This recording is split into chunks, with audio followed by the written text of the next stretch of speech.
Today we're going to be exploring the importance of setting boundaries. We're going to talk about the importance of setting boundaries in healthy relationships and how it can lead to stronger connections. We're going to discuss ways to identify and effectively communicate your boundaries, as well as tips for maintaining your boundaries in certain situations. So I hope this video will help you to establish boundaries that will honor your needs and promote mutual respect between you and other people. Boundaries are like a gate. It's like a limit that we set with ourselves and others that will help us to protect our physical, emotional, and mental well-being. Proverbs 4:23 says, "Above all else, guard your hearts, for out of it flows the issues of life." Boundaries are also important because they help us to live out Romans 12:2 that says, "Do not be conformed to this world, but be transformed by the renewing of your mind." In order not to conform, you have to have some type of boundary, something that is keeping you from losing your shape and losing your form.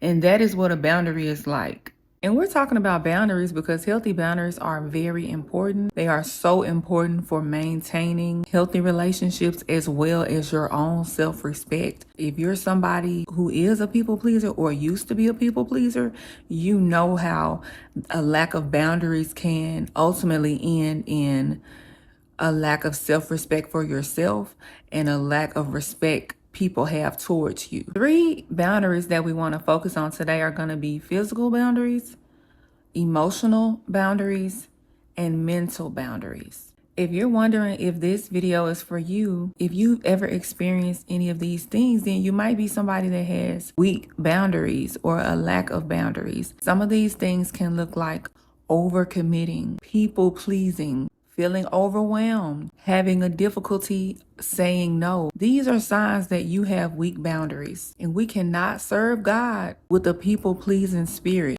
We cannot serve God with weak boundaries because it also goes back to a fruit of the spirit that's called self-control, self-governance. You cannot allow yourself to be ruled by other people. You must rule your own flesh. You must be ruled by Holy Spirit. And then you can properly honor those who are in authority over you. I don't know if you knew this, but people pleasing is not a fruit of the spirit.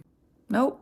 People pleasing is not a fruit of the spirit. I'm sorry to tell you, it's not. When you are setting boundaries, you have to focus on your needs. Think about what you need to feel safe. Think about what you need to feel respected and valued in a relationship. And these relationships can range from parental relationships, friendships, romantic relationships, even relationships with children, amongst children or siblings.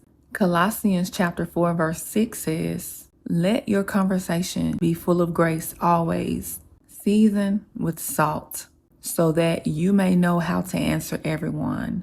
And this is so important for communication and getting ready to communicate your boundaries and knowing how to communicate them in a way that is seasoned with grace. When you're communicating your needs, you have to be careful and make sure you use I statements instead of you statements.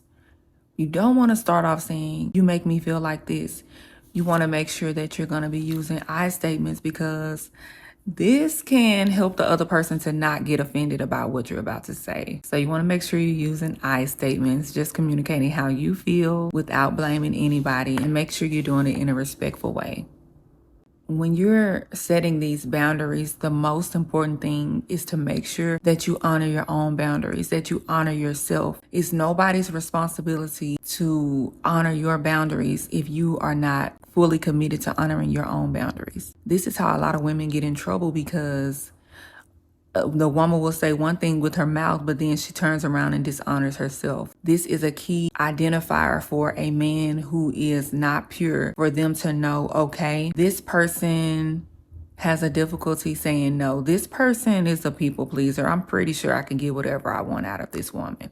I'm pretty sure I can get whatever I want out of her. A lot of women would end up blaming that person, a man or woman. You would end up blaming the other person because of your own lack of boundaries instead of taking responsibility for what you allowed, how you did not honor yourself. And that is really the key.